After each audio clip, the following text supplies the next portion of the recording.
It's lovely to be here. There's a group of us that get together on every couple of weeks, eat lunch and appreciate. And there's a friend that we have that we all love very much. And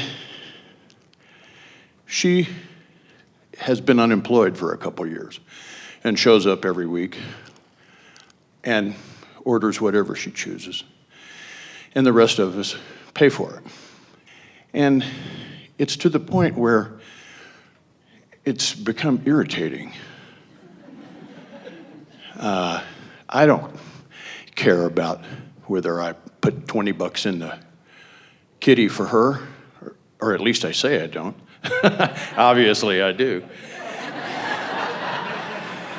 But I guess it's because there's no thank you, there's no may I, there's no acknowledgement whatsoever about what's going on.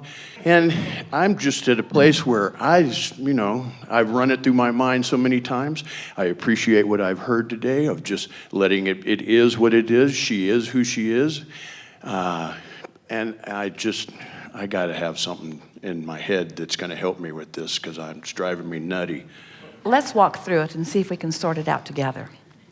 So, are you saying to us that you are not really appreciating the way she's worked the abundance out in her life?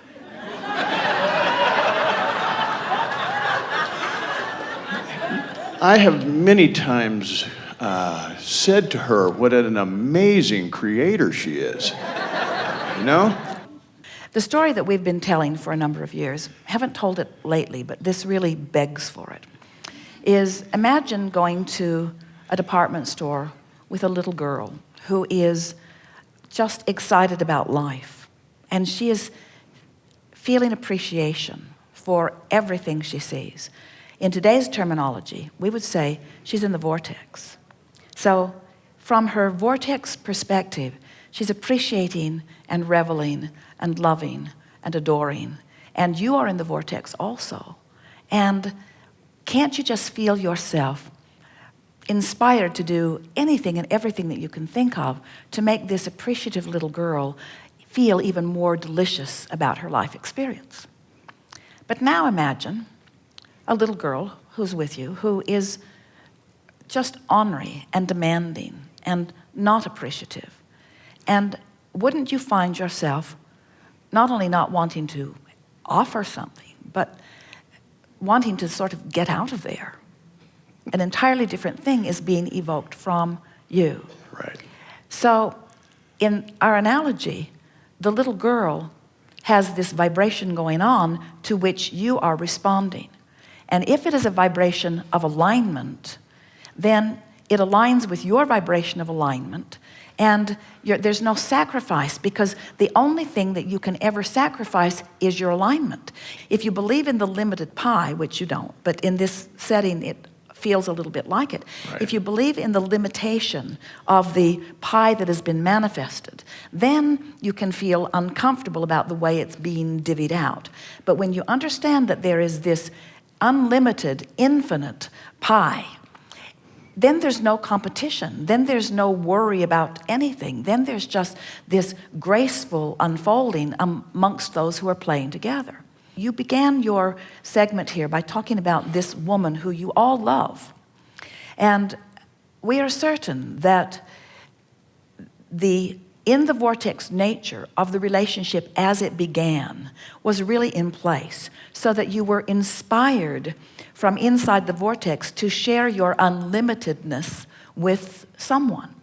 But over time, she is not evoking from inside the vortex, and you are not responding from inside the vortex either. Really? Now, you can't do anything about whether she's in the vortex or not, but you can do everything about whether you are or not.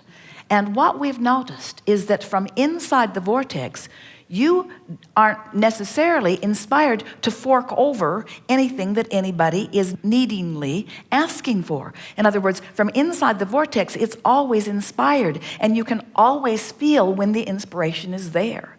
So what you have to decide is that vortex first and then manifestation later. If you decide that you will let your action follow your inspiration from inside the vortex, and that you're not going to offer action unless you are inside the vortex, it would be a good discussion to have with anyone. In other words, you can talk about it among your friends about how life is working out for you, and you've decided that in your old age you can kid about it. In my old age, I've decided that I'm going to do those things that I feel really inspired to do. And when the inspiration comes, I've been following through with the inspiration, but I have been making a point not to do things because I think I should, only doing things because I think I want to, and I'm feeling so good these days. And then don't do it unless you feel like you want to. And what you will begin to discover is, if she is really outside the vortex and you are in the vortex, she will drift away from your experience. If you are both outside the vortex, you will stick together like glue, and she will, Right. she will extract unwilling money from you for a long period of time, and you will feel resentment about it. If you're both in the vortex, then there will be a give and take that is really a comfortable one, you say. Right. So it's vortex first, manifestation next. In our analogy, we were talking about this little girl who was offering appreciation, but she was offering appreciation before you were inspired. In this case, you are offering the behavior hoping to induce appreciation. It's backwards, Right. you see. You have to find alignment first from which you will be inspired to the perfect action that is most appropriate for her. Because this is always a truth. When you stand in a place where you say, I do this for you, for I see you cannot do it for yourself, there is a disempowerment factor that does not evoke appreciation. Instead, it evokes resentment. It evokes a feeling of not enoughness. It's what's wrong with the welfare system in your nation today. Well-meaning people wanting to help other well-meaning people for a while, but then generations of them no longer appreciating, because it isn't something temporary, it becomes something generationally permanent, which disempowers not just families but generations of families, and makes them feel more out of the vortex, more uncomfortable, more resentful, and therefore more demanding. And then the whole thing just sort of breaks down. You are an uplifter of helping her to know who she really is. You want to empower her. And in your observation of what's been going on, you have come to the conclusion that you must not be empowering her because the condition seems to be permanent. And so now you've come to this new desire. This new desire is springing out of this. I still love this person and I still want to help this person, but I want to help in a way that is really help. The help that you're wanting to offer is to hold her as your object of attention in her current behavior without feeling uncomfortable about it. In other words, making peace with what is. Let's go general on it and see if we can make peace with it. All I ever wanted to do was uplift and help, and it kills me that I haven't been uplifting and helping. It's all sort of been a futility, and now I'm beginning to feel taken advantage of. So now that's about as specific as we need to be, because it feels about as bad as it can feel. Right. So now we're going to go generally negative. We're not going to be foolish enough to try to jump all the way over to the high in the sky stuff. We're going to go generally negative. Well, it may not be intentional. I'm not the only one who's sort of been caught up in it. I have plenty of resources, so it's never been any skin off my nose. But it's not really about that. It's not about economics. It's more about my desire to uplift and my awareness that I haven't been uplifting. I really don't have to figure this out right now. I don't have to make a decision about what I'm going to do forever. I could offer sometimes and not offer sometimes. And it might even be fun to witness the awkward moment when I decide that I'm not going to put money in the pot. In fact, it could be sort of a joyful journey when I decide to take care of my own experience and let everybody else do the same. I sort of like the idea of seeing how this plays out. This could be sort of fun. I always like it when revelations occur to other people. And I'm looking forward to the moment when this woman, who I really do care about, receives the revelation that the party's over.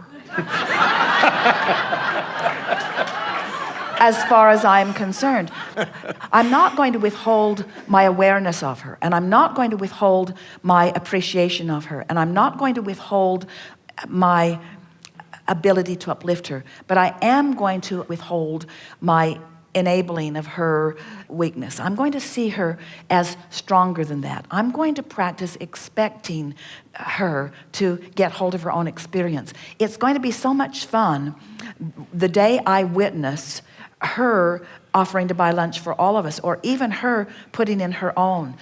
How exhilarating it's going to feel when the check comes around and we've all had a very good time and she reaches into her pocket and puts something on the table for herself. That is just going to feel so good. Not because any of us have missed the money, but because she has found a piece of her empowerment. I just love giving someone a hand up, but I never want to be responsible for them becoming weak.